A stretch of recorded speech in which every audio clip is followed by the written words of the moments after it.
নতুন চৰকাৰ আহি গ'ল অসমত। মোৰ এটাই নিবেদন যে 1951 চনৰ আগত যোনবিলাক আহিছিল, মুছলিমেই হওক, বিহাৰীয়ে হওক, মাৰৱাৰীয়ে হওক, যোনে নহওক, সেইবিলাকক যাতে অসমীয়া বুলি ঘোষিত কৰি 1951 চনৰ পাছত অহাবিলাকক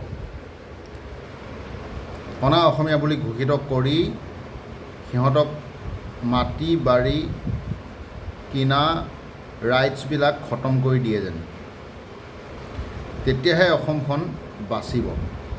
মোৰ এইটোৱে নিবেদন নতুনকৈ গঠন হোৱা বিজেপি চৰকাৰখনলৈ। কাৰণ যদি 1951 চনৰ পাছলৈ যায় তেতিয়াহ'লে বহুত মানুহ সোমাই যাব।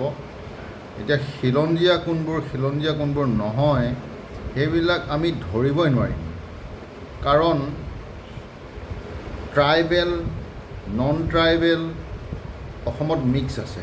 অসমীয়া মাতৃভাষা কোৱাৰ ভিতৰতো কোচ, কলিতা, ডেকা, নাথ, গোহাঁই, বুঢ়াগোহাঁই, ট্ৰাইবেলৰ ভিতৰত এইবোৰ বড়ো, কছাৰী, সোণোৱাল, কাৰ্বি, কিবা কিবি বহুত।